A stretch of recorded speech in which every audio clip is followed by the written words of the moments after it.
La semana pasada hablamos de Lost Media, contenido audiovisual que fue perdido, destruido o censurado por alguna razón. Lo más inquietante de Lost Media es que nos deja con la incertidumbre de saber realmente si ese video existe o no, si en alguna parte del mundo está la cinta o audio original. Pero ahora estamos de la otra cara de la moneda, de su contraparte por definición, de su polo opuesto, el found footage. Material encontrado, cintas, audios, videos que fueron encontrados en circunstancias extrañas o en lugares donde no tenían que estar. Este tipo de videos nos dejan ver a todo color lo que pasó en realidad. Pero no solo eso, sino también la historia que hay detrás. Historias que pueden ser aterradoras y que la única evidencia con la que contamos es ese video encontrado, dejado ahí para que con el paso del tiempo alguien lo encontrara y descubriera todos sus secretos. Serafines, prepárense, pónganse cómodos, suban el volumen, apaguen la luz, porque estás a punto de descubrir todo sobre cómo, cuándo, dónde y qué pasó sobre found footage, metraje encontrado. Bienvenidos a Solo Dios sabe.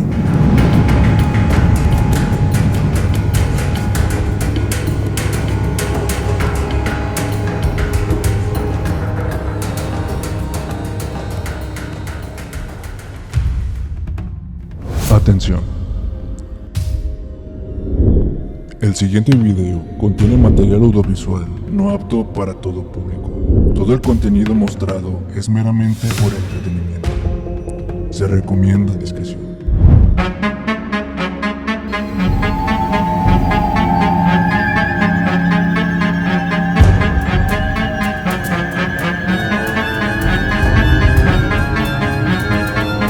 Solo Dios sabe. El podcast, temporada 4.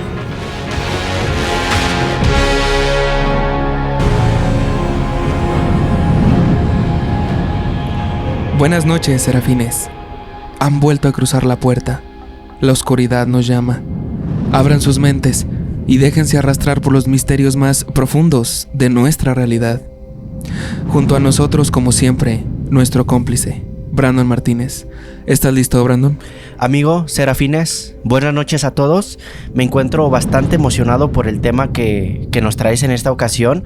Ya venimos de 2 o 3 capítulos relacionados a ese tema. Efecto Mandela, Lost Media, en este tema que es del found footage. Sí. Y próximamente de mensajes subliminales, cosas de los videojuegos y bueno. Se vienen temas muy buenos. Temas muy buenos que ya les expliqué en otros capítulos. Es un universo este tema y pues vamos a tener bastante contenido para ustedes. Así es. Y serafines, antes de comenzar bien rápido, quiero hacer una mención, quiero comentarles algo. Y es que ya tenemos nuestro primer miembro del canal, Oscar Martínez. De verdad, muchísimas gracias. Te la rifaste muchísimo en unirte a nosotros. Él ya está disfrutando de los episodios sin anuncios. Sin anuncios. Y totalmente sin censura. Sin censura. Así es. Y bueno, quiero aclarar que los episodios que son para miembros se editan un poquito diferente. No es el mismo que ven ustedes en YouTube, entonces por ahí un guiño a los que son miembros porque son literalmente exclusivos para ellos. ¿Exclusivos? Entonces, así es. Y tienen además ese otro beneficio, bueno, el que comentabas de que no son capítulos sin censura, sin anuncios, sin interrupciones para que puedan disfrutar del contenido, así como algunos otros pequeños detalles que hacen diferente ese capítulo al que está disponible a todo el público. Y bueno, esto es una razón obvia para recompensar o agradecer a todas esas personas que han estado apoyando al canal. En este caso, bueno, ya tenemos nuestro primer miembro, el cual agradecemos mucho ese apoyo porque, bueno, ya saben que con el apoyo de ustedes, serafines, seguimos generando más contenido para este canal. Seguimos generando, también nos sirve como motivación. Entonces, Oscar Martínez, muchísimas gracias. Y que de hecho quiero también un comentario más adicional. Esta persona hace algún tiempo ya nos mandó también una historia de testigos. Sí. De hecho, ya la contamos. Si lo quieren ver, los invito a que lo vean. Es el episodio que se llama Tengo la foto de un fantasma. Ajá. Entonces, de verdad, se nota que sí es un fiel serafín. Así es. Entonces, de verdad, Oscar, muchísimas gracias desde aquí. Te agradecemos mucho por ser parte, por ser miembro de Solo Dios Sabe. Entonces, Brandon, vamos a comenzar de lleno con este tema que, como ya dijiste, venimos de los media, del efecto Mandela y de, en este caso en particular, que ya lo hablamos en la introducción, es totalmente lo contrario a Lowe's Media. En Lowe's Media platicábamos que son videos, audios perdidos que casi nadie vio o que están ocultos en alguna parte del mundo.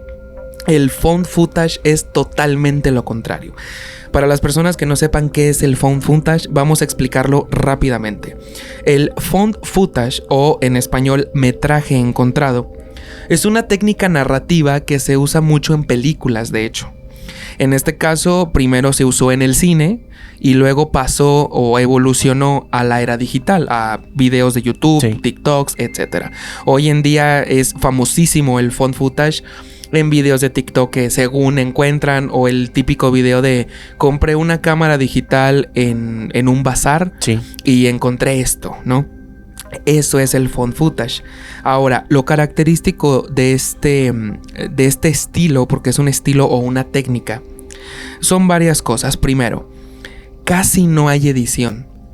Casi no hay edición porque se supone que es un metraje encontrado. Entonces, casi no lo editan, o si lo llegan a editar, teóricamente, nada más agregan un par de textos o algo así. No hay efectos especiales, no hay nada, ¿no? Okay. En teoría. Y punto muy importante también, esta técnica se realiza normalmente con cámara en mano. Es decir, yo con mi celular o con una cámara estoy grabando lo que pasó. Y esto le da más realismo a los videos, a lo que estén presentando, porque primero, cámara en mano, tomas no estéticas, no diseñadas por cineastas. La fotografía está hecha o es hecha por los mismos actores. Además, la manera de actuar es muy natural, no es tan extrema o tan marcada, ¿no? Como por ejemplo en algún drama, en sí, algún ciencia ficción o algo así, sino que es como tú y yo ahorita estamos actuando de determinada manera, de manera muy natural. Y como ya lo dijimos, el material se presenta en bruto, es decir, no tiene casi edición. Y para que me entiendan un poquito mejor o poner ejemplos, voy a nombrar algunas, en este caso películas, que no vamos a hablar en sí de películas en este episodio, pero para que me entiendan y en cuanto les diga ya van a saber qué es el found footage. Muy bien. La primera y la más famosa, no sé si fue la pionera, de verdad desconozco, aunque sin duda fue la que marcó un camino, La Bruja de Blair. Sabemos que, no sé si la hayas visto, pero en esta película donde todo el tiempo es cámara en mano o primera persona, sí, que nunca se ve nada, spoiler, pero bueno, la película salió en el 99, nunca se ve nada y de hecho es la madre de este género, como habíamos comentado, en la cual 3 estudiantes se pierden en el bosque grabando un documental y lo que vemos es el material teóricamente hallado años después que lo que grabaron sus cámaras. Y cuando salió, la gente se la creyó tanto que hasta pensaron que realmente los actores, porque eran actores, era, sí, una película, los actores habían fallecido, o sea, verdaderamente. Sí. Nada que ver, era una película o falso documental, como le llaman. Número 2, y yo creo que una de las más famosas, Actividad Paranormal. Sí, cómo no. Es de las más famosas de found footage, de material encontrado, porque teóricamente, bueno, esa cámara, de hecho al principio de la película lo dicen, esa cámara la encuentran dentro de la casa y bueno, vieron el contenido y decidieron sacarlo al aire, ¿no? En esta ocasión, esta de Paranormal Activity sí está un poco editada porque vemos textos, ¿no? De que noche 17 o sí, la hora o algo así, pero en sí todo el metraje no está cortado. Otra, y es de mis películas favoritas, Cloverfield, sí, no sé si la hayas visto, ¿cómo no? Del monstruo que ataca a Nueva York. ¿Hay como 3 de esas? Creo que hay 2. Ah, ok. Bueno, según yo había 3. Ok. Porque nada más, bueno, yo conozco la original, la del 2008, y la que sacó Netflix, que no la he visto, desgraciadamente. Pero la original es una verdadera joya. O sea, hoy en día la ves y te sigue sorprendiendo porque está muy bien hecha. Es la de la escena donde lanza la cabeza de la Estatua de la Libertad. La cabeza de la Estatua de la Libertad, sí. Sí, hay una escena donde cae en los edificios que la golpeó con su cola. La golpea, pero desde una distancia... sí, o sea, desde la estatua hasta... Desde la isla. Desde la isla de la Libertad hasta... pues el centro de Manhattan. Muy, muy buena. Y la última también bastante conocida, REC. Que también es una también una película muy famosa, ¿no?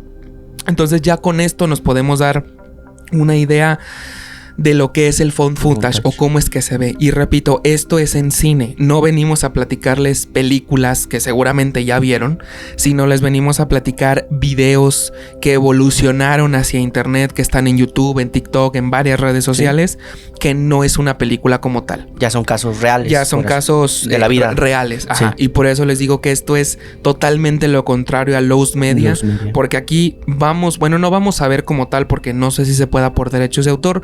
Les vamos a dejar los links en la descripción, pero les vamos a dejar un par de pantallazos ahí de capturas para que se den más o menos una idea. Va, que va. Y vamos a empezar con el primer caso, titulado La muerte de Yuri Lipski. Para hablar de este primer caso hay que poner un poquito en contexto para que sepan por qué es que pasó. Y vamos a hablar del Blue Hole, o en español, el agujero azul. ¿Qué es el Blue Hole? Está ubicado en un lugar mítico en Egipto, concretamente, en Dahab, en Egipto, que es muy común y muy famoso entre los buceadores, porque es muy espectacular el poder bucear dentro. Sí. Es una depresión, imaginemos una pequeña costa donde hay una depresión, es decir, un agujero literalmente hacia el fondo del mar. Es totalmente natural, pero es muy conocida entre los buzos porque, como ya dijimos, es muy espectacular sumergirte en ella, y además es una parte muy complicada, es un lugar muy complicado para bucear, que es precisamente a lo que vamos. Tiene alguna dificultad técnica para la inmersión. Además, es extremadamente fácil acceder a este sitio. Como digo, imagínate una costa, nada más, o sea, literalmente te metes al mar como si fueras a la playa y ya estás accediendo al Blue Hole. Es de fácil acceso, pero es un poco peligrosa. ¿Serán como esas famosas cascadas marinas? O sea, es como si fuera una cascada, pero dentro del mar, que se ve así todo el agujero hacia... todo oscuro. Sí, es literalmente un agujero hacia el fondo del mar. Sí, he visto las tomas aéreas de muchos de esos. Muchos que se ve... Están muy tétricas, sí. Además, es tristemente, y que es lo que nos trae el día de hoy aquí, es tristemente conocida por el elevado número de accidentes de buceo que tiene. Claro. De hecho, se le conoce como el cementerio de buzos. Que en este caso se ha producido en este caso varios accidentes de buceo. ¿Por qué se producen los accidentes? Porque hay un punto en particular que se llama The Ark, o el arco, que este famoso arco submarino está situado más o menos a unos 30 metros, tiene unos 30 metros de longitud, que conecta el Blue Hole con el mar abierto. Pero para poder llegar al arco, está aproximadamente a unos 52 metros de profundidad, bastante profundo. Sí. Entonces, algunas autoridades de Egipto pues tienen un conteo aproximado de cuántos fallecimientos ha tenido o ha cobrado la vida de algunos buzos el Blue Hole, y se estima más o menos que por ahí de los 40, pero algunas otras estimaciones, que yo creo que son un poco más verdaderas, dicen que pueden elevarse a más de 100 fallecimientos por parte de los buzos.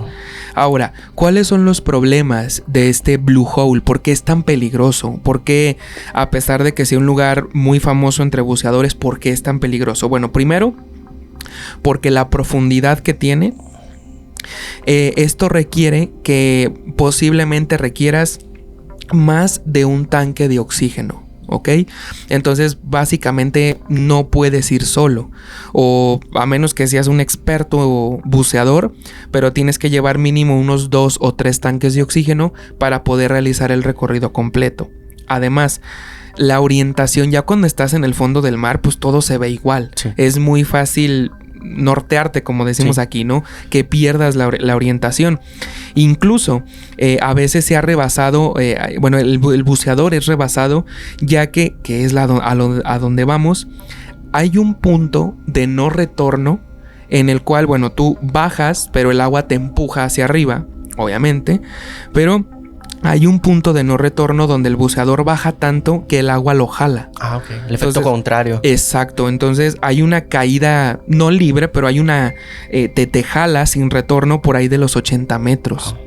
Y a ver, a lo mejor no conocen mucho de esto, pero una presión de a 80 metros es una presión muy grande para el cuerpo humano, a menos que lleves tanques de oxígenos preparados también para la presión, un traje, que tu cuerpo esté preparado para soportar esa presión, porque entre más bajo vas, el agua va presionando tu cuerpo y te quedas sin aire, no puedes respirar tanto, te sientes pesado, es difícil bucear y sobre todo a estas profundidades. Además, su longitud, su profundidad es algo engañosa, ya que la luz sí llega a penetrar un poco en el agua, entonces tú piensas que estás cerca, pero es todo lo contrario, estás muy abajo. Entonces, si te estás quedando sin oxígeno, dices, bueno, desde aquí veo el sol, nada más subo, pero la profundidad es mayor. Y tanto así que hasta hoy en día se desconoce por completo cuánta profundidad realmente tiene, de que es exageradamente profundo. O sea, no he encontrado el final de ese agujero. No se ha encontrado. Y aparte, pues no es como que caiga, sino que tiene varias ramificaciones a lo largo del camino, ¿no? Y es aquí donde estamos parados después del contexto que les acabo de dar. Vamos a hablar acerca de Yuri Lipski. Este señor nació en 1977 y falleció en el 2000. O sea, falleció a los 23 años de edad, bastante joven. Este hombre era un buceador israelí, pero era de origen ruso. Hay dos versiones. Hay algunas que comentan que era un buceador muy experimentado, que de hecho hasta era profesor de buceo. Y hay otras que mencionan que no era profesor, pero sí era un buceador experimentado. Sabía bucear y se dedicaba a esto. A lo que quiero llegar es que no era un novato. No era un novato que se metió nada más a ver qué había, sino que realmente sabía a lo que se estaba enfrentando. Ahora, ¿qué es lo que pasó aquí? Y que de hecho el video existe, ya lo vi, está en YouTube, los links se los vamos a dejar en la descripción. Pero ¿qué es lo que pasó aquí? Que a Yuri le pasó lo que acabamos de mencionar. Llegó un punto de no retorno donde el agua lo empezó a jalar y a jalar y a jalar, y pues no hay de dónde te agarres, no hay de dónde te impulses. Entonces en el video se ve porque él está grabando todo, de hecho se ve donde él está pues como en la superficie y él empieza a descender y de repente empieza a bajar rápidamente y su cámara está captando todo. Pero no es tanto el video, porque en el video nada más se ve donde va bajando, sino es el audio. Porque en el audio se logra escuchar la respiración que tiene y los quejidos que empieza a tener por la desesperación de que pues está cayendo en caída libre, por decirlo de alguna manera, y además de que la presión del agua está presionando su cuerpo y se escucha donde él está desesperado de que quiere salir. Y el video termina cuando él llega a un fondo, a un piso pues, llega hasta el fondo y la misma presión del agua, que concretamente se le llama narcosis de nitrógeno. Esto es extremadamente común en buceadores. ¿Qué es la narcosis por nitrógeno? Es una alteración reversible del sistema nervioso y de la conciencia causada por la respiración de nitrógeno a alta presión. Por si no lo sabían, el aire que nosotros respiramos normalmente lo conocemos como oxígeno, ¿no? Respiramos oxígeno. Pero si ustedes se ponen a investigar las cifras, el 70% o cerca del 70% de lo que nosotros respiramos es nitrógeno. Creo que por ahí cerca del 5% es oxígeno. O sea, realmente de oxígeno respiramos muy poco. El aire que está a nuestro alrededor es una mezcla de gases. pero la mayor parte es de nitrógeno. Pero ¿qué pasa? Si nosotros subimos ese porcentaje de nitrógeno, empezamos a tener alucinaciones, de hecho aquí lo comparan como si anduvieras ebrio, como si anduvieras borracho, ¿no? Sí. Que pues, no sabes mareos. De ti, mareos, no controlas tus movimientos. Entonces él baja y también la presión ejerce sobre el tanque de oxígeno que él traía. Por eso les digo que se requiere un tanque especial para poder bajar esas profundidades. Sí. Entonces, ¿qué es lo que pasa? Que el nitrógeno se dispara, él empieza a respirar el nitrógeno y empieza a marearse, a tener mareos, a tener, no alucinaciones, pero a ver borroso, a no controlar sus movimientos. Entonces, en el video al final, él cae, la cámara cae, y nada más se ve donde pues él como que ya entre no poder controlar sus movimientos y que ya básicamente está en esta narcosis, simplemente se desploma en el piso y ahí queda.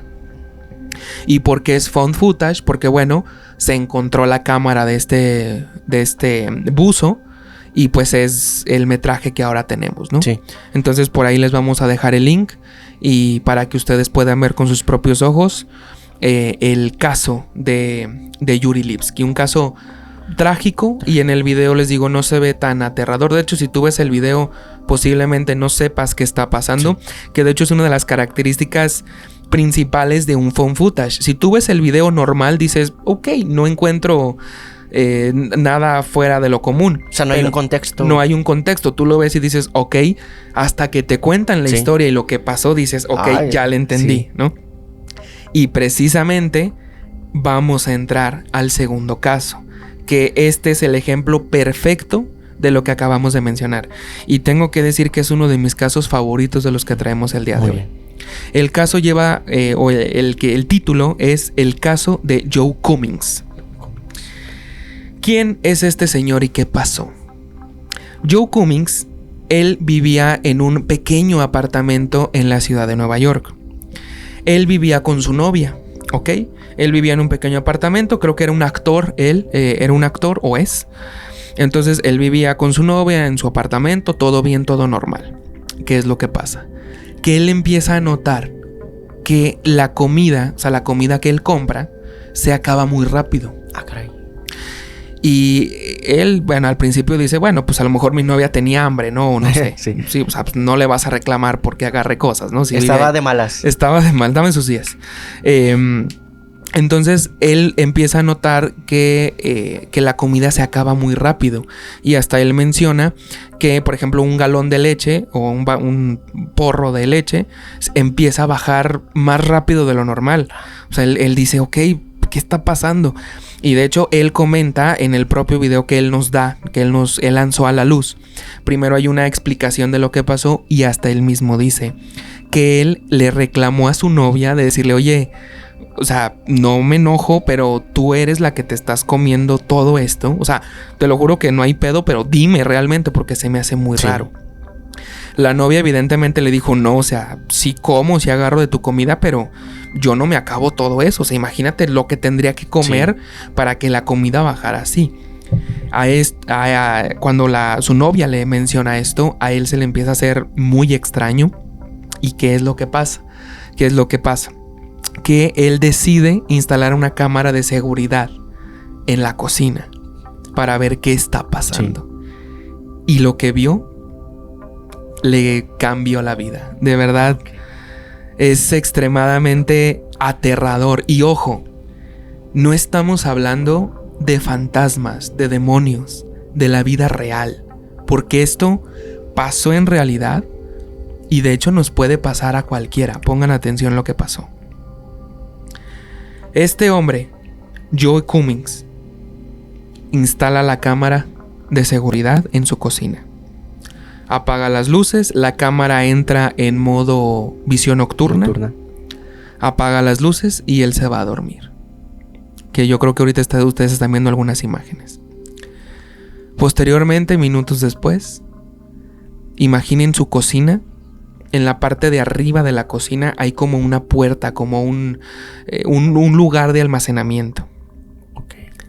En ese momento, la puerta se abre. Sola. Entonces tú estás viendo el video y dices, ok, algo paranormal va a pasar aquí. acto seguido de que la puerta se abre, sale una mujer viva, Sí. una persona real. Y estratégicamente, ya hasta como que ya se la sabía, agarra un banquito que él tenía ahí, lo pone y se baja a la cocina. Empieza a comer. De hecho, abre el refri y se ve donde le toma, no sé si era leche o jugo, pero le da, o sea, del mismo envase le toma. Agarra fruta. De hecho, hasta orina en el fregadero. En el fregadero. Orina ahí. Ella empieza a comer. De hecho, hasta prende la tele y se lleva, no me acuerdo qué era, se la lleva y empieza a ver la tele mientras se come unos snacks. Como en casa. Ajá. Todo esto mientras él y su novia están dormidos en la misma casa, pero en la parte de arriba. Después de estos minutos en las que ella hace su despensa, el video no tiene audio, pero ella como que escucha ruido, apaga la tele y se va a esconder a un rincón. Y en eso, de las escaleras se ve donde sale este hombre, donde sale Joe, prende la luz y también va a beber, creo que leche o algo así, o sea, del mismo envase donde esta mujer le tomó. Y lo más escalofriante es que mientras él estaba ahí en la cocina tomando leche en la madrugada, había una mujer desconocida en alguno de los rincones de su cocina escondida, a oscuras. Serafines, pónganse a pensar en el impacto, en el susto que te llevas, que volteas y hay una mujer hincada o así agazapada en una esquina de tu cocina a oscuras. ¿Qué haces? Después de esto, el hombre termina de tomar o de comer y se vuelve a subir. Minutos después, esta señora, esta mujer, vuelve otra vez a la cocina, agarra otras cosas, pone su banquito, se sube, lo vuelve a acomodar y cierra la puerta. Quiero que imaginen la impresión que le causó a Joe ver el video al día siguiente. Sí, al revisarlo, sí. Imagínense la impresión que él tuvo cuando vio esos videos. Y lo más sorprendente es que él estaba ahí. O sea, a lo mejor en el momento pues no lo sabía. No sabía que había una mujer ahí. Pero ya viendo el video dices, güey, ahí estaba al lado. O sea, estaba al ladito de ella. Él se sacó muchísimo de onda. Está impactado de lo que está viendo. ¿Y qué fue lo que pasa? Que evidentemente llama a la policía. La policía entra en su casa y efectivamente había una mujer homeless, una homeless que le llaman una vagabunda, viviendo dentro de su casa. Y de hecho ella menciona que ella se metió a su casa cuando Joe sacó unas bolsas de basura. Aprovechó para meterse, vivía en los conductos de ventilación y cada noche bajaba a comer la comida de Joe. Y ojo, esto es totalmente real, pero lo más interesante es que no es la primera vez que pasa. Hay muchísimos casos, sobre todo en Estados Unidos, donde son casas grandes que tienen muchos compartimentos, el famoso ático o sótanos, donde hay vagabundos que viven dentro de sus casas. Así que como recomendación, revisen todo, porque de hecho hay historias donde mencionan que los propios dueños de las casas escuchaban ruidos raros en sus casas, pero que no sabían de dónde venían. Y tras una pequeña investigación descubren que hay cuartos secretos dentro de sus casas. Sus propias casas. Hay accesos secretos y cuando los descubren bajan y tienen cama, tienen luz, tienen ahí latas de comida de la propia familia, donde en la madrugada salen estas personas a alimentarse como osos y luego se vuelven a esconder durante todo el día. ¿Ya conocías este caso? Sí, de hecho ya cuando ibas contándolo ya me vino a la mente el video. Sí me tocó verlo de que se bajaba ahí por los ductos de ventilación y empezaba ahí a merodear todo, por toda la casa.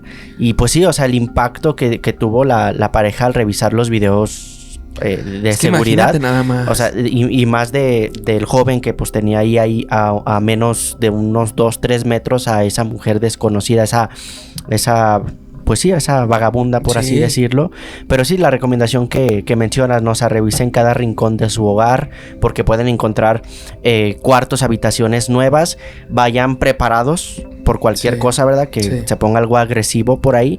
Y sí, bueno, también me recuerdo un capítulo de Malcolm, el del medio, donde Hal, por error, no te creas, creo que son los niños, por error descubren un búnker. O sea, que esa casa, antes de irse a vivir a esa casa, descubren un búnker, pero estaba equipado con billar, con cantina, con todo. Entonces, pues encierran ahí al papá, lo encierran ahí, pero los niños no saben qué había ahí porque estaba apagadas las luces. Pero ya cuando Hal las prende, ve todo eso y pues prefiere quedarse ahí encerrados. Pues sí. Pero sí, ese es, bueno, aquí ya regresando al caso, sí, ya había visto el video, pero wow, qué miedo, qué impacto. Sí, la verdad, y ver el video, los invito a que lo vean. Les digo, les enseñamos por aquí capturas, pero vean el video, es bien impresionante verlo y te da miedo. Y repito, no tiene nada de paranormal, es algo, de hecho, es una persona real, es una vagabunda real. Sí. Pero las circunstancias, ¿no? Y pues sí dicen que hay que tener más miedo de los vivos que de los muertos. Totalmente. Serafines, no se vayan porque regresamos con dos historias de cuevas, de espeleología. Una foto que sin duda es rarísima, es brutal, una fotografía. Y vamos a cerrar con dos casos muy, muy interesantes que casi no tienen explicación. Regresamos. No te vayas, quédate con nosotros. Regresamos.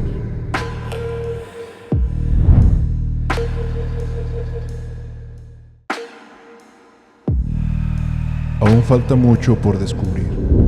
Continuamos. Bien, Serafines, ya estamos de vuelta y vamos a continuar con un caso muy terrorífico también. No tiene nada de paranormal, pero sin duda es algo impactante, sobre todo si te pones en los zapatos de la persona que lo vivió. Concretamente vamos a hablar del caso de la cueva Nuri Puri. Esta cueva, Nuri Puri, es una cueva hidrotermal ubicada en el este del lago Utah, en el condado de Utah, en Utah, en Estados Unidos. Tiene muchas veces el nombre, pero bueno, básicamente es una cueva que está ubicada en Utah, Estados Unidos. Esta cueva era muy famosa por espeleólogos. ¿Qué es un espeleólogo? Es una persona que se dedica a investigar, a adentrarse a cuevas, ¿no? Eso es un espeleólogo. La espeleología es el estudio de cuevas. Que de hecho, ahora esta cueva ya está cerrada permanentemente, concretamente desde el 2009, por el accidente que vamos a contar a continuación. Era el 24 de noviembre del 2009 y John Jones, que es el protagonista de esta historia, era un joven estudiante de medicina de 26 años que en este caso regresaba a su casa por el Día de Acción de Gracias. Sabemos que este día es muy importante en Estados Unidos, se celebran los 24 de noviembre, donde pues se trata de estar con la familia, de cenar, ¿no? El Día de Acción de Gracias. Además, cuando él llega a su casa, decide ir a explorar esta cueva porque él desde pequeño, su familia o sus padres les gustaba mucho la espeleología y de hecho él no era un súper profesional, pero no era un novato, sabía a lo que se estaba enfrentando. Como dije, no era un novato, pero algo que muchas de las veces no tenemos en cuenta es que él, desde la última vez que fue a una cueva a investigar, hasta este momento habían pasado muchos años. Pues él estaba estudiando medicina, una carrera muy pesada de varios años. Y él pues subió de peso. Concretamente pesaba casi 90 kilos, a diferencia de pues cuando era un adolescente, ¿no? Entonces él se reunió con unos amigos. Que también les gustaba la espeleología y decidió ir a la cueva Nuri Puri. Algo importante que tienen que saber de esta cueva es que primero no está mapeada al 100%, solamente algunas zonas. Y dos, ellos querían encontrar o querían acceder a un pasillo, por decirlo de alguna manera, a alguna zona de la cueva que se le conoce como el Canal del Parto. o The Birth Canal en inglés, el canal del parto, el cual pues es una zona muy estrecha por los espeleólogos, que básicamente si tú llegabas a esa zona pues era algo espectacular, era como un triunfo para un espeleólogo. Entonces, ¿qué es lo que pasa? Que en el mapa solo había una manera de llegar. Y era pues por ciertos caminos, porque bueno, no es como que entres a una cueva y la cueva o sea, solamente hay un camino, sino que llegas a ciertos lugares, ¿no? Donde hay distintas ramificaciones, distintos caminos. Y esto fue lo que pasó, que llegó un momento en el que sus amigos y él llegaron a una bifurcación y unos dijeron, bueno, yo me voy por acá y nosotros nos vamos para acá. Se separaron. Se separaron. ¿Qué es lo que pasa aquí? La cueva, pues, evidentemente es una cueva oscura totalmente, no hay luz. De hecho, bueno, como dato ahí adicional, nosotros, bueno, yo antes tenía una sección en mi canal de tecnología, WTech, que se llamaba Stranger Tech, en la cual nos íbamos a explorar, como hacer exploración urbana, por decirlo de alguna manera, muy amateur y todo lo que ustedes quieran. Pero en el episodio 5 de Stranger Tech nos metimos a la mina del Horcón, una mina que, bueno, está abierta al público. Bueno, creo que ya la cerraron. Sí, creo que ya la cerraron. No me acuerdo por qué. Pero bueno, nosotros nos alcanzamos a meter. Es una mina que está aquí en Comanja de Corona. Y nos metimos y todo, y por primera vez supe lo que es estar dentro de una cueva de una mina. Y es bien raro porque está muy frío el ambiente, pero estás a sud y sude. Como muy húmedo el ambiente. Sí puedes respirar bien y todo, pero llegó un momento en el que la guía apagó o apagamos todas las luces y no ves nada. O sea, es un negro absoluto. Que de hecho también lo mencionan aquí. Es una oscuridad tan densa que hasta te puedes marear, porque no distingues contrastes. No puedes orientarte. Exacto. Es como este experimento donde meten a gente como a un huevo blanco, pues.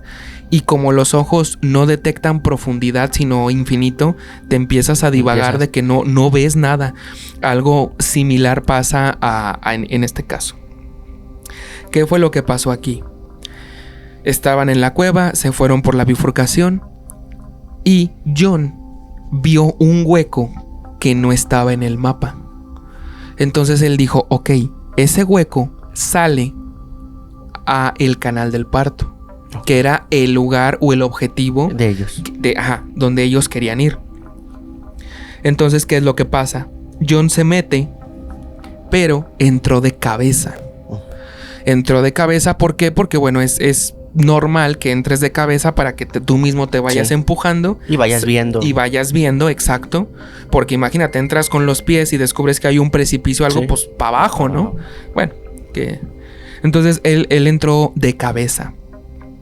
Pero aquí hay algo muy particular, que él era, les digo, no era un súper profesional, pero era una persona experimentada en estos casos de la espeleología. Y fíjense nada más, el hueco donde él se metió, o donde estaba por deslizarse, tenía nada más y nada menos que una abertura de apenas 25 centímetros de ancho por 45 centímetros de alto. Para que te des una idea, más o menos es el mismo espacio que tiene la abertura de una lavadora. Ese es todo el espacio que tienes, pero estás sobre dos rocas, o sea, duro, no te puedes mover, no puedes empujarla, no puedes, es durísimo, obviamente, no puedes hacer nada. ¿Qué es lo que pasa aquí? ¿Hasta dónde llegan estos hombres con el fin de explorar? No cabía totalmente en el hueco, en el agujero. Entonces él saca el aire, expulsa el aire para que los pulmones se contraigan, y en lo que él aguanta la respiración se mete. Dijo, está cortito, aguanto la respiración para poder entrar. Pero ¿cuál fue su sorpresa? Que cuando se mete y se empieza a deslizar, descubre que el hueco no tenía salida.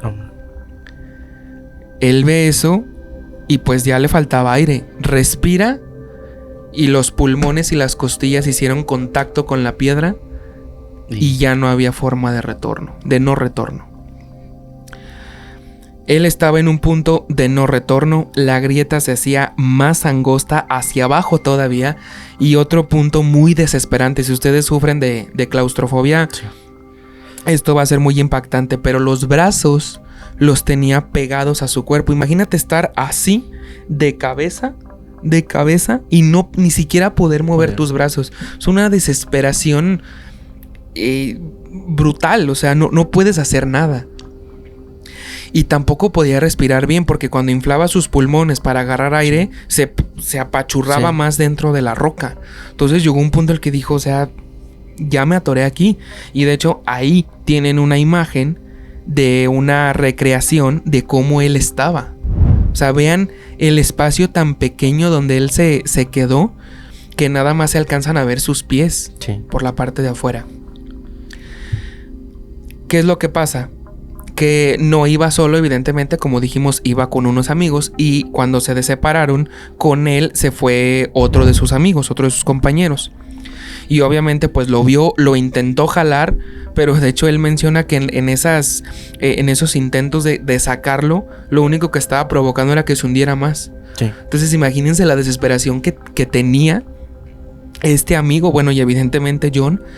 No puedes mover tus brazos, estás siendo aplastado, no puedes respirar bien, estás de cabeza. Y sabemos que cuando un cuerpo humano está de cabeza es contraproducente, pues es negativo para la salud, porque la sangre se empieza a ir a la cabeza. Sí. Tu corazón no puede bombear sangre para empujarla hasta tus piernas, entonces tus piernas se empiezan a dormir. Y si pasan varias horas las empiezas a perder, literalmente, porque la sangre no llega no sube. El corazón no tiene tanta fuerza. La gravedad ayuda para que la sangre llegue a tus piernas y a tus brazos, pero en esa posición no. ¿Y qué es lo que pasa? Te empieza a llegar sangre a la cabeza, empiezas a tener alucinaciones, empiezas a sentir fatiga, te empiezas a dormir. Por eso decían que no te duermas. Te duermes y bye, ¿no? Y durante las siguientes 28 horas, más de un día completo, más de 100 rescatistas trabajaron en un espacio tan pequeño. Era tan pequeño que solamente una persona a la vez se podía acercar a donde estaba John. Imagínate nada más la desesperación. Además, esta persona que se acercaba a John para poderlo ayudar, tenía que hacerlo de la misma manera, sacando el aire y arrastrándose por el piso. O sea, tal vez no lo llegan a dimensionar, pero es que son espacios tan pequeños y no te da chance de maniobrar bien. Con el paso de las horas, pudieron hacer un sistema de 15 poleas ancladas a la roca para poderlo sacar de ahí, o por lo menos tratar de sacarlo. Ahí tienen una imagen para que sean conscientes del espacio tan pequeño en el que estaba trabajando los rescatistas para poder poner las poleas. Imagínate la desesperación de que tienes un espacio de trabajo, un lugar tan chiquito para maniobrar, trabajar, poner poleas. Es una desesperación enorme. Ahí está la foto del hueco tan pequeño donde tenían que trabajar. Finalmente, cuando todo el sistema de poleas estaba listo, lograron elevar a John lo suficiente como para que él pudiera ver con sus propios ojos a los rescatistas. Y de hecho, bueno, él pudo respirar un poco mejor, ya no sentía la presión. Había esperanza de que John pudiera salir con vida. Sin embargo, la roca de la cueva, Nuri Puri, es de una roca de un tipo llamado caliza arcillosa, que es extremadamente suave y quebradiza. Y en el momento más crítico, donde había esperanza, donde John pensó que iba a salir con vida y tener una anécdota increíble que contarle a sus amigos, a sus hijos, a sus familiares, en ese momento una de las poleas se desprendió de la pared, se zafó, se quebró la roca, y en un estallido, que tanto así que al momento de que la polea se zafa, pues tenía el peso de John cargando, la polea se zafa, golpea a uno de los rescatistas, y lo que provocó fue que John volviera a caer, esta vez con más fuerza, hacia el agujero. Lo levantaron tanto que al momento de que se cae, pues cae con más fuerza, con más velocidad y todavía se mete más hacia el hueco. Este golpe le permitió a John, o le causó, que perdiera la conciencia. Y como dijimos, el flujo de sangre ya era mínimo, ya no podía bombear más sangre el corazón. Y ahí hay una foto real de los pies de John en el hueco, para que se den una idea de cómo estaba este hombre atrapado, que no podía respirar, que no podía mover sus brazos. Imagínate 28 horas. No sé si tenía ganas de ir al baño, si bueno, tenía sed, tenía hambre. Imagínate nada más la desesperación que vivió este hombre. La tragedia fue tan inmensa y el cuerpo estaba tan profundamente encajado que llegó un momento en el que John estaba en contacto con los rescatistas, pero después de esto llegó un momento en el que John dejó de responder a los rescatistas. Y de hecho por ahí algunos mencionan, algunas teorías dicen que después de que pasa esto pasan algunos minutos o incluso horas y comentan que John empieza a hablar con alguien, que John empezó a platicar con alguien, y esto se debe a las alucinaciones que estaba teniendo por el golpe, por la sangre en la cabeza, porque no fluía sangre como tenía que fluir. Y los rescatistas mencionan esto de que John estaba platicando con alguien. Y de repente John se queda en silencio, no contesta a los rescatistas, y los rescatistas después de horas deciden que lo único que tienen que hacer pues es dejarlo ahí. Cierran la cueva para siempre, cierran la entrada con un bloque de hormigón. Y esto que les voy a decir es bien impresionante, pero es real. Si por algún motivo ustedes entraran a la cueva, el cadáver de John, el esqueleto de John, está ahí entre las rocas. ¿Qué te parece esta historia? Fíjate que ya había escuchado de este caso. Es muy famoso. Sí, es muy famoso y lo he escuchado pues, en distintas canales de YouTube. Y sí, o sea, es un caso bastante desesperante. De hecho, yo por ahí llegué a ver que una de las opciones era provocarle fracturas a propósito. Exacto. Para que su cuerpo fuera pues más flexible y pudiera salirla. Pero bueno, eso ya llevaba bueno, aparte de que llevaba más tiempo, porque aquí el tiempo era vital, era súper principalmente vital. Bueno, por la profundidad, la falta de oxígeno y todo, y que bueno, y que también no decidió, o sea, tampoco empezaron a realizar más excavaciones, porque podría provocar un derrumbe y pues con rescatistas y, o sea, sale peor la situación, se escucha feo. Y sí escuché que después la sellaron y incluso ahí pusieron una, pues no como una lápida, pero sí una placa conmemorativa, pues bueno, asimilando pues de que ahí sigue su cuerpo, es ahora sí que pues, ahí está su tumba, ahí está su esqueleto, ahí están los restos de su cuerpo, así sí. Sí, como bien lo dices, llegaron a pensar en algún punto, o uno de las decisiones desesperadas era hay que quebrarle las rodillas para que pueda doblar los pies o algo, y es la vida o la muerte, que desgraciadamente la muerte se lo llevó. Ahora, si te estarán preguntando esto, ¿qué tiene que ver con found footage? Sí. Pues evidentemente es las fotografías que se tienen, porque, o sea, si bien no es un video que fue encontrado en un bosque, en un desierto, en una, no sé, en algún lugar misterioso, el cuerpo sigue ahí y ahí están las fotografías. Sí. O sea, es básicamente entra en el terreno del found footage. Pasemos también a uno de mis casos favoritos, porque nos hace ver que todavía tenemos muchas cosas que no hemos descubierto de nuestro propio planeta. Okay. Ya vamos a volver a la luna con el Artemis 2 en este año, que de hecho mi nombre va a ir a la luna. Porque en la página de la NASA te podías registrar y mandan tu nombre a la luna. Entonces el mío va a estar allá. Muy bien. Ajá. Vamos a volver a la luna, queremos terraformar Marte y ni siquiera conocemos al 100% qué es lo que habita dentro de nuestro planeta. La siguiente historia lleva como título La foto de Orrin Jeffries. Una historia muy impactante también. Ahí les va. Oren Jeffries nació en 1849.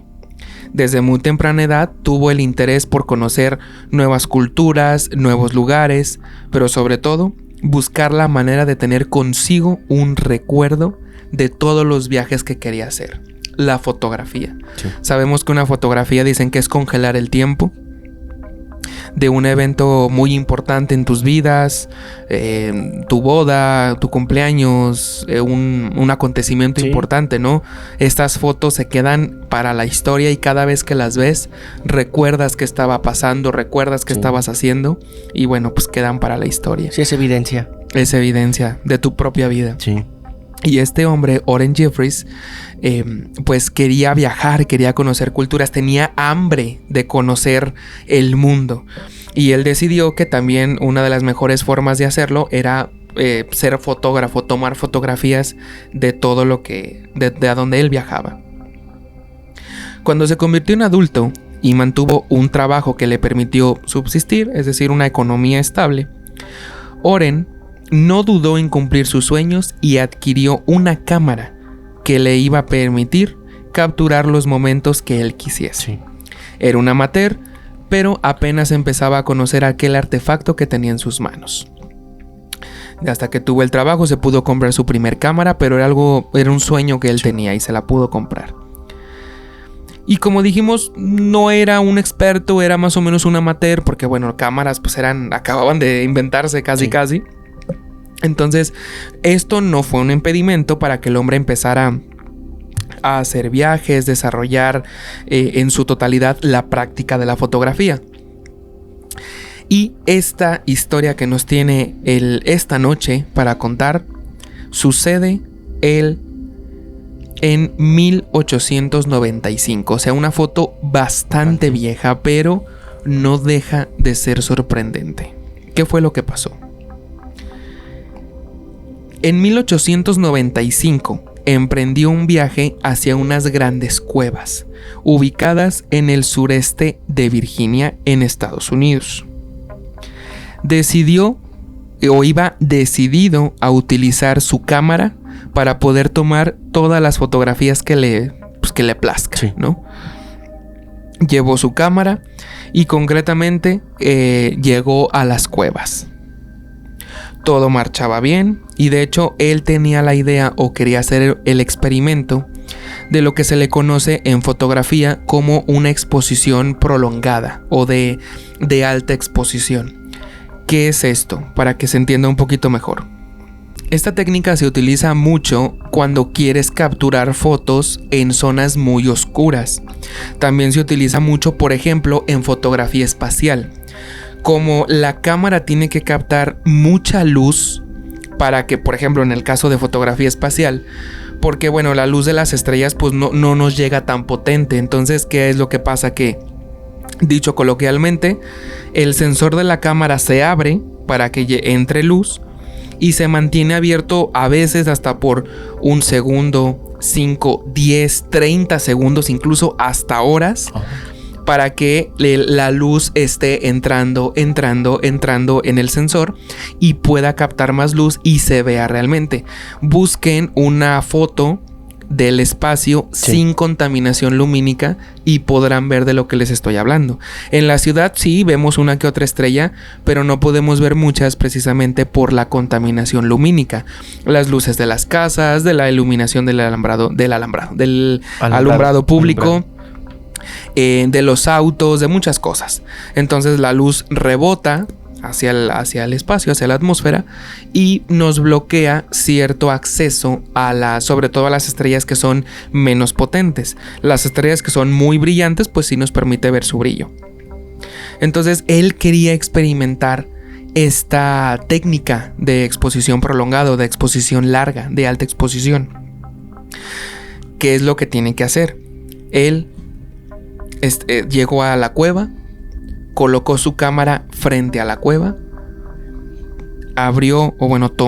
presionó el botón de captura y el sensor mantenía el sensor abierto para que entrara luz. Cuando él estaba haciendo esto, del interior de la cueva empezó a escuchar ruidos raros. No eran voces, eran como murmullos. Eran como ruidos extraños. Él se queda en silencio un par de minutos y empieza a escuchar. Y no logra ver nada porque está extremadamente oscuro. Y con él y su cámara tomando todo el tiempo luz y luz y luz. Y él empieza a notar que los ruidos se escuchaban lejos, pero que se empezaban a recorrer. Venían hacia él, hacia la salida de la cueva. O sea, saliendo de la cueva. Saliendo de la cueva. Los ruidos se hacían cada vez más fuertes y más fuertes porque se estaban acercando. Eso que estaba provocando el sonido se estaba acercando y acercando y acercando.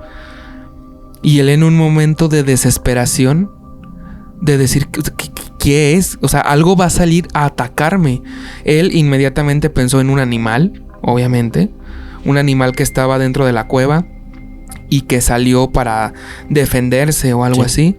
O, en otro caso, pues una persona que estuvo ahí o que está dentro. Alguna persona, ¿no? Y que pues trate de, o que salga a atacarlo. Pero los ruidos no se escuchaban como las de una persona, como las de un animal. Les digo, era un sonido raro. Él, de la desesperación, agarra su cámara, cancela la fotografía, agarra el flash y toma una fotografía con flash. La cueva se iluminó totalmente, la fotografía sale, pero él sale corriendo. Ni siquiera le dio tiempo de nada. Toma la foto y sale corriendo. Deja ahí su cámara. Después llega al pueblo más cercano que tenía o que encontró. Y después de que él pasan varios días, él se encuentra con sus amigos, les platica lo que pasó y le dice, güey, quiero volver por mi cámara. Sí. O sea, la acabo de comprar, todo lo que me costó y no la quiero perder. Además, tomé una fotografía. Quiero saber qué onda, si se ve algo, o quiero por lo menos saber. Quiero mi cámara de vuelta. Entonces los amigos le dicen, ok, no te preocupes, nosotros te acompañamos. Vamos en bola, como diríamos en México, no somos machos, pero somos muchos. Sí. Entonces, estos amigos acompañan a Oren a la cueva. Y ahí donde dejó la cámara, ahí estaba. El hombre agarra la cámara, revela, porque antes se revelaban las fotografías, ahorita ya no. Revela la última fotografía tomada por su cámara y es esta. Esta fotografía que están viendo ustedes en pantalla es la última fotografía que tomó la cámara de Oren Jeffries. Podemos ver que es la cueva, sí. Hay una roca, pero lo más sorprendente es que detrás de esa roca hay 3 figuras humanoides, sí, que hasta le brillan los ojos y estaban volteando a verlo directamente. ¡Qué miedo! ¿Qué hubiera pasado si Oren no toma esa fotografía con flash, que fue lo que los espantó? Sí. ¿Qué hubiera pasado? Sí. ¿Qué eran esas figuras humanoides? 2 se ven como agachadas, como escondiéndose, pero una de ellas se alcanza a ver perfectamente. Sí. ¿Qué te pareció esta historia? No había escuchado de esta historia y... ¿No? No, y ya viendo la imagen, o sea, pues... Ahora sí que el hecho de que haya tomado esa fotografía probablemente le salvó la vida. Le salvó la vida. Porque si no, quizás estas personas sospechosas hubieran salido a atacarlo y esto hubiera terminado en una tragedia.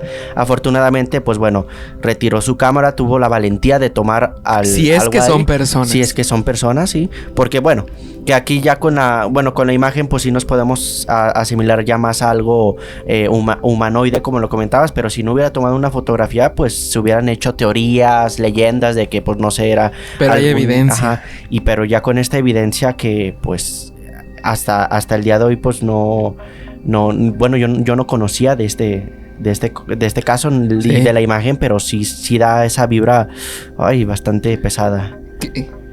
¿Qué eran? ¿Quién sabe? Nadie lo va a saber. Oren murió y pues se llevó, bueno, no el secreto porque ni él sabía, pero quién sabe qué eran esas 3 figuras que salieron a atacarlo, ¿no? Sí. Serafines, esperemos que les esté gustando el episodio. No se vayan todavía porque vamos a cerrar con 2 historias impresionantes. Así que no se vayan, regresamos. ¿Escuchaste eso? No mires atrás. Regresamos.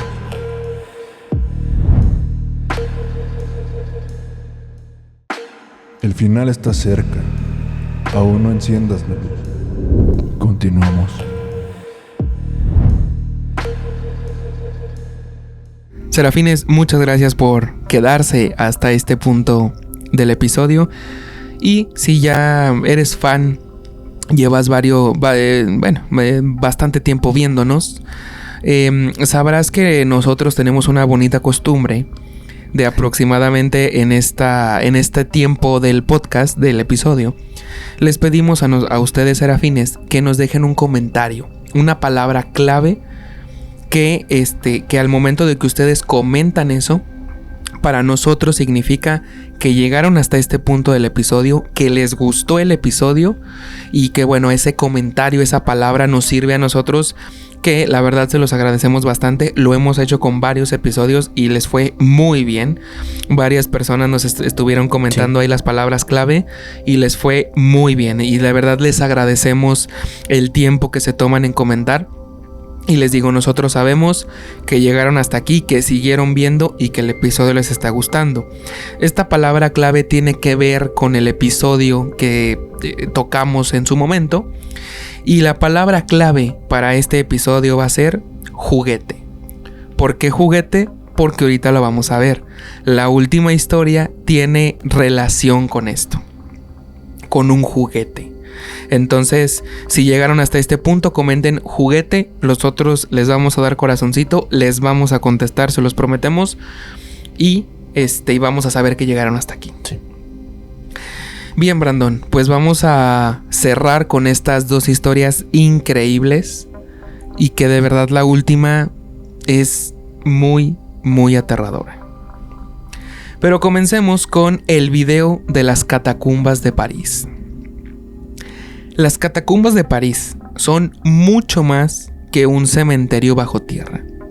Son un imperio de huesos que se extiende como una telaraña podrida bajo los pies de los parisinos. Ahora, para entender su peligro, hay que entender su origen. No fueron construidas como cementerios principalmente, sino que eran minas de piedra caliza en el siglo XVIII. Que después se utilizaron para resolver el problema de salubridad de la ciudad. ¿A qué me refiero con los problemas de salubridad? Que llegó un punto en el que los cementerios de París estaban tan llenos que hasta los cadáveres o los cuerpos empezaban a brotar del suelo de tanta gente que había fallecida. Y empezaron a brotar y el olor era insoportable. Sí. Imagínate, de tantas personas ya fallecidas en estado de putrefacción. Así que el gobierno, las autoridades, decidieron trasladar los restos de más de 6 millones de personas al subsuelo. Es decir, a las minas que en ese entonces eran de piedra caliza. Imagínate los restos de 6 millones de personas enterrados ahí, que es aquí donde nacen las catacumbas de París. Y para que más o menos se den una idea de lo grande, de lo largo que son, ahí les va. Se estima que hay entre 280 y 300 kilómetros de túneles. Sin embargo, no todos están conectados de forma sencilla, ya que es una red, por decirlo de alguna manera, multinivel. Es decir, no es como que sea un solo pasillo de 300 kilómetros, sino que hay desviaciones, hay puntos donde hay varias divisiones, ramificaciones, desniveles. Desniveles. O sea, es un mundo ahí, te pierdes fácilmente. Los túneles se encuentran a unos 20 metros bajo el nivel del suelo. Esto equivale más o menos, para que se den una idea de lo profundo que están, a un edificio de 5 o de 6 pisos hacia abajo. Y ahí les va. El verdadero peligro de las catacumbas está en que solamente una fracción mínima, muy chiquita, que concretamente es menos del 1%, es bajísimo, está abierto al público e iluminado.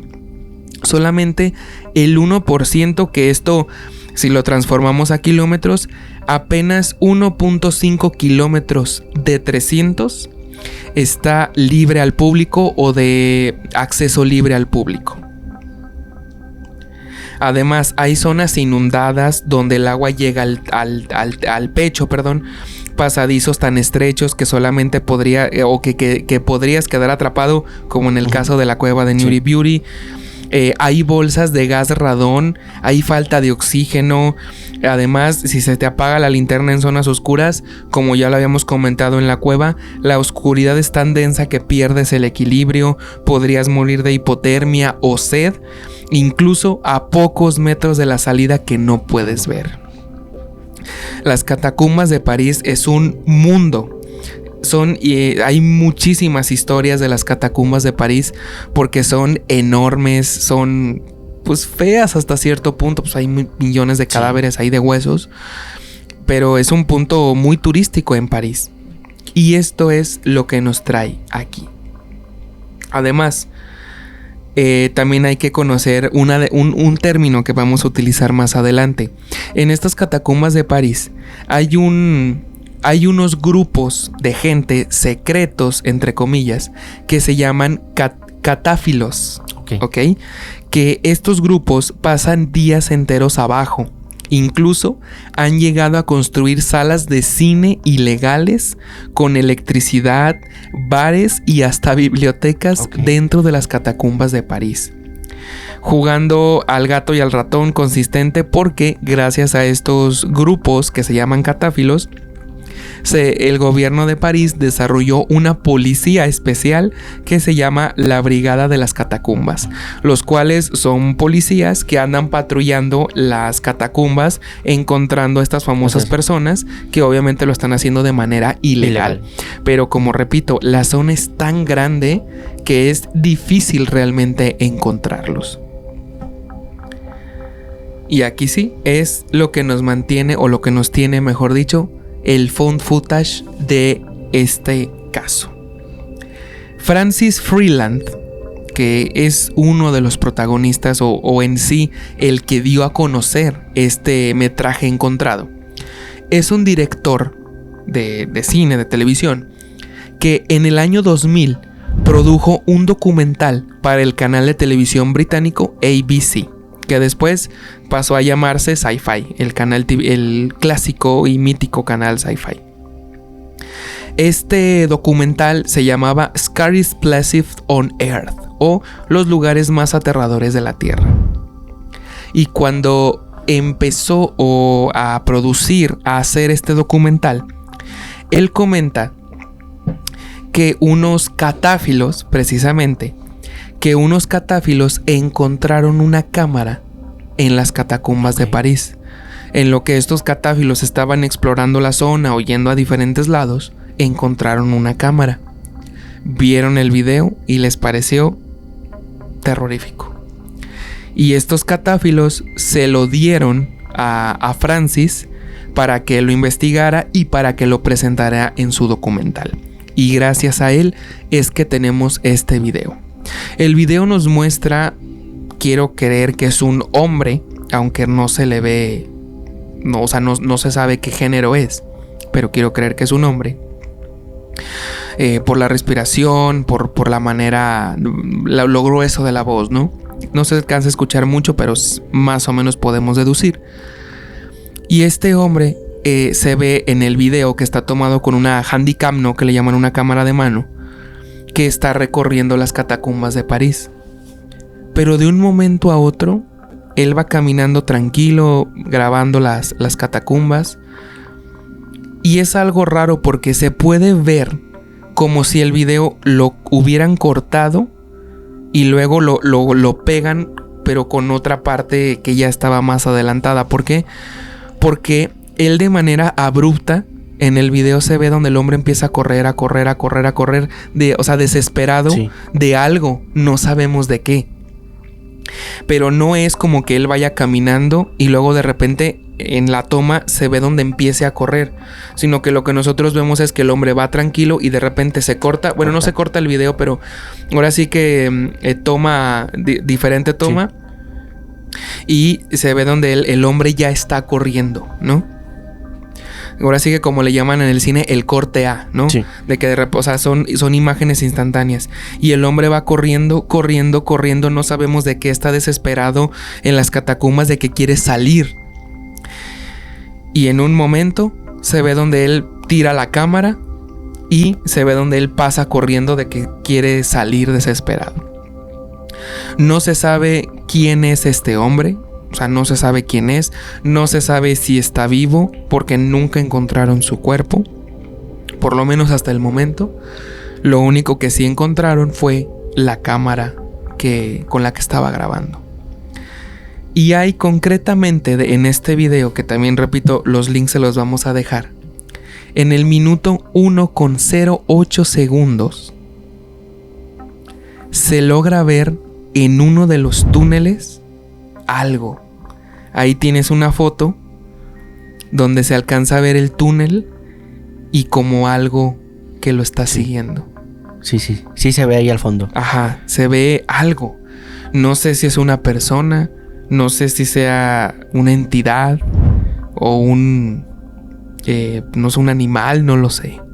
Pero se ve una figura medio humanoide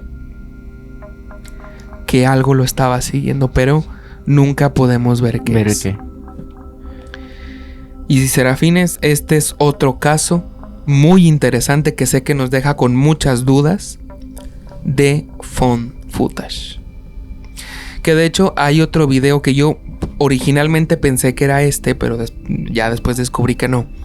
Hay un video que yo creo que seguramente lo has visto, donde también en las catacumbas de París meten como un robot, como una cámara. La meten y como dicen, encontraron la aguja en el pajar, porque la cámara se ve donde va recorriendo los distintos túneles, sí, y de un momento se queda quieta y al fondo se ve que hay como un giro hacia la izquierda. No se ve el final del pasillo, sino se ve que gira, y en un momento del video se ve donde alguien se asoma. Okay. Pero no es una persona, o sea, es algo, una forma humanoide. Pero se ve donde se asoma y luego se le queda viendo a la cámara. Y luego como que se quiere acercar, pero como que le tiene miedo. Y de un momento a otro como que se asusta y se va corriendo. Y cuando se va corriendo, ahí es donde podemos ver que no es una persona porque tiene unas extremidades más largas. Ok. Y a esto nos lleva a los misterios de las catacumbas de París. Es tan largo que no se ha mapeado al 100% qué hay en los túneles debajo de París. ¿Qué te pareció? No había escuchado de este caso en concreto, digo, de las catacumbas sí había visto por ahí incluso varios videos de exploradores urbanos, uh-huh, que encuentran algunas zonas que se ven incluso que hacen hasta rituales, sí. Por no, espero no, pero también sacrificios. Entonces, lo que nos comentabas, que nada más, al menos para el turismo, solo es el 1% de los 300 kilómetros. Así es. Entonces, ponle que otro 1% se haya explorado en estas, con estas personas no oficiales, digamos, los catáfilos. De forma ilegal. Exacto. Y pues, imagínate lo que hay en el otro 98% de esa cueva. Y pues bueno, me imagino que con el paso del tiempo y el avance de la tecnología, en algún momento van a mandar algún dron o algo así ya para explorarlo más a fondo, porque pues también ahí la falta de iluminación es algo que impide más el avance de la visión de las catacumbas de París. Pero sí, se había escuchado de las catacumbas. Es un misterio, pues que se tiene desde hace ya tiempos, ¿no? Hay videos, como te digo, el que mencionamos ahorita, el que te digo donde alguien se asoma, lo pueden encontrar en YouTube sin problema. Y bueno, Brandon, vamos a pasar a la última historia de esta noche, el último caso, que no sé si sea el más fuerte, porque tal vez si ustedes escuchan el audio, en este caso no es un video ni es una fotografía, es un audio. Y a lo mejor no es tan impresionante, pero déjate cuento el contexto. Este caso lleva por título El audio de la caja de juguetes. De ahí la palabra clave. Toda esta historia comienza con David Parker, quien era un hombre aparentemente normal, que trabajaba para el Servicio Forestal en Nuevo México, Estados Unidos. Sin embargo, en el patio de su casa tenía un remolque de camión que había gastado $100,000 en equiparlo. Él lo llamaba como su caja de juguetes. Por dentro, el remolque estaba insonorizado y lleno de dispositivos de tortura quirúrgica, espejos en el techo y cables eléctricos. A diferencia de otros asesinos que buscaban una muerte rápida, Ray buscaba la dominación absoluta. Secuestraba mujeres, las llevaba ahí y las mantenía cautivas durante semanas. Y aquí es donde viene la parte terrorífica. Y esta historia es muy corta porque, bueno, la resumí muchísimo, pero seguramente pues este hombre hay que dedicarle un capítulo completo o por lo menos una historia más larga porque hay muchísimos detalles, pero era para que entendieran el contexto del audio que están... Bueno, no lo vamos a escuchar aquí, pero les voy a decir lo que dice ese audio, obviamente traducido al español, y después ustedes pueden ir a YouTube y verlo, o bueno, escucharlo personalmente. Este hombre les hacía pasar el peor infierno de su vida a las mujeres que eran privadas de su libertad. Cuando una víctima se despertaba dentro de la caja de juguetes, dentro del remolque, confundida y atada, él no les hablaba directamente. Él no iba y se presentaba por alguna manera, sino que en su lugar encendía una grabadora y las obligaba a escuchar una cinta que él mismo había grabado. El objetivo de la cinta era romperles el espíritu de inmediato, explicándoles con una voz monótona y gélida que su vida anterior había terminado y que ahora eran parte de su propiedad. Que para que te alegres un poquito, bueno, no para que te alegres, pero sé que este dato te va a gustar. Este hombre, David Parker, inspiró la serie o la saga de Saw. Ok. Del juego del miedo. Sí, de Jigsaw. Sí, justamente iba a preguntar. Es muy parecido a lo que hacía John Kramer. Exactamente. Él inspiró las historias. Por eso siempre decimos, Serafines, la realidad supera la ficción. Y también hay otra frase muy clásica que es verdad, que dice: el arte imita la vida, no al revés. Estoy a punto, Serafines, de escribirles, de decirles las palabras de este audio, que recordemos, este audio se los ponía a sus víctimas para que ellas supieran o estuvieran al tanto de lo que iba a pasar. Quiero aclarar que es un audio fuerte, entonces si son personas sensibles, pues salten esta parte del video. Y dice así, cito textualmente: Hola, ¿estás cómoda en este momento? Lo dudo. Muñecas y tobillos encadenados, amordazada, probablemente con los ojos vendados. Estás desorientada y asustada. También me imagino perfectamente normal bajo las circunstancias. Te voy a contar en detalle por qué has sido secuestrada, qué es lo que te va a pasar y cuánto tiempo vas a estar aquí. No conozco los detalles de tu captura, porque esta cinta está siendo creada el 23 de julio de 1993, como una cinta de asesoramiento general para futuras cautivas. La información que te voy a dar se basa en mi experiencia tratando con cautivas durante un periodo de varios años. Ahora, solo estás esperando ver qué pasará después. Probablemente piensas que vas a ser y tienes toda la maldita razón sobre eso. Nuestro interés principal es lo que tienes entre piernas. Serás usada a fondo y repetidamente en cada que tengas, porque básicamente has sido arrebatada y traída aquí para ser entrenada y usada como un sexual. Suena algo descabellado. Bueno, supongo que le es para los que no son iniciados, pero para nosotros, que lo hacemos todo el tiempo, solo puedo darte un consejo. Sé lista, sé una superviviente, nunca grites, no hables sin permiso, sé muy silenciosa, sé dócil y obediente. Y por supuesto, muestra el respeto adecuado. Que tengas un buen día. Wow. Está muy fuerte. Sí, el está audio. muy fuerte, sí. Sí. Y de hecho le omití algunas palabras altisonantes. Sí.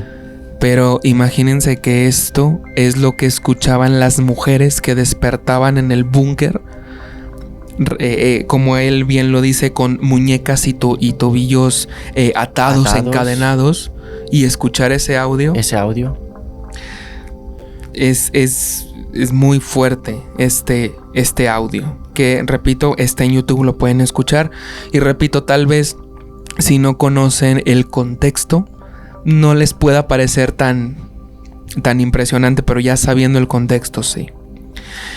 Y digo, como comentario final, David Parker, nunca fue condenado por asesinato porque nunca se encontraron los cuerpos. Como lo hemos visto en infinidad de episodios en este podcast, que sí, ahora sí que como dice la canción de Cártel de Santa, no hay delito hasta que no aparezca el cuerpo, ¿no?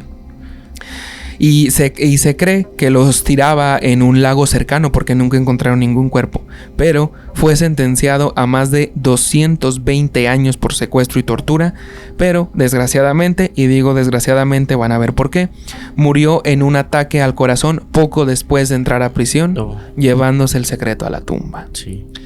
Serafines, por lo menos para mí, es el audio o material de found footage más aterrador, más oscuro de este episodio, porque se trata de un asesino real que le ponía este audio a sus víctimas antes de torturarlas y desvivirlas.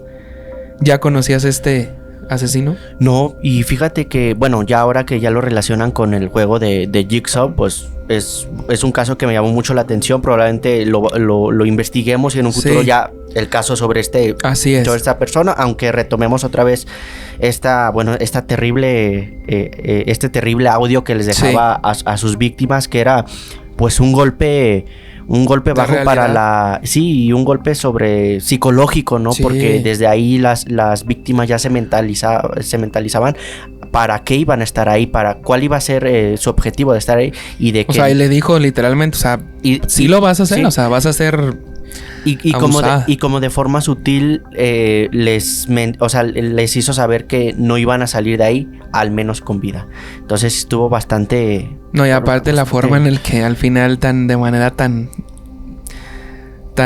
no sé, tan hipócrita, si cínica, lo queremos ver, cínica, Que tengas un buen día. Que tengas un buen día. Ok, hasta el momento, bueno, no he escuchado el audio, espero yo ahorita lo ponemos. Poner sí, toda sí. la evidencia que trajiste también para poner un poco más en contexto. Sí. Pero el capítulo, bueno, fuera de las cosas terribles que pasaron, me gustó mucho cómo complementó el capítulo de Lowe's Media. Porque es como que la parte contraria, es la otra cara, ¿no?, de la moneda. La otra cara de la moneda, sí. Y es algo que al menos como cultura general, pues todas las personas deberían de conocer, porque hoy en día, con tanta tecnología, hay muchísimo más contenido, hay probablemente existan más Lowe's Media, más found footage, entonces hay que estar, pues sí, digo, preparados entre comillas o al pendientes, porque de que van a aparecer más casos, tristemente.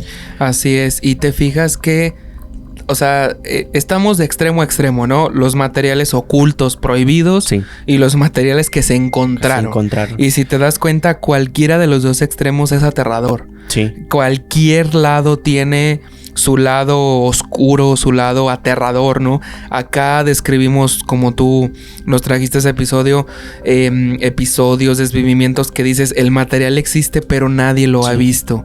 Y de este lado encontramos esto, pero déjame te digo el por qué está pasando esto. Es como el tema o de las fotografías tomadas antes de la tragedia, ¿no? Sí. Que tú ves la fotografía y dices, no sé qué esté pasando, pero te cuentan el contexto y la fotografía empieza a tomar sentido. Entonces, serafines, muchísimas gracias por llegar hasta esta parte. Por favor, antes de que se vayan, dejen un like, suscríbanse al canal, compartan el video con sus amigos, con sus familiares, si es que les gustó. Ya saben, comenten acá abajo la palabra clave juguete. Ahora sabemos de dónde salió. Sí. Y otra vez, muchísimas gracias a Oscar Martínez, que fue parte o que ya es parte de miembros del canal. Espero que estés disfrutando de los episodios sin anuncios y exclusivos, también sin censura. Y también, como comentario adicional, ya también está disponible toda la tercera temporada totalmente sin anuncios. Toda la tercera temporada ya está para que la disfruten, y posteriormente vamos a ir agregando la segunda, etcétera. Entonces, de verdad, muchísimas gracias a Oscar por ahí, por mandarnos su historia y por hacerse miembros. Recuerden que si tú también te quieres hacer miembro, nos puedes apoyar también aquí dándole clic a unirse. Hay distintos niveles. Dependiendo de los beneficios que ustedes quieran, o también nos pueden apoyar en Patreon, también estamos por ahí. Síganos en redes sociales, a los canales de difusión de WhatsApp y de Telegram, que les mandamos notificaciones, evidencia exclusiva, etcétera.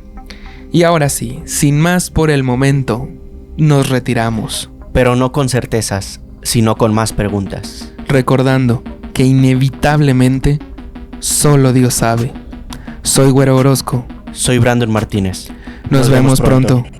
Gracias por escucharnos hasta el final. Buenas noches. Just by getting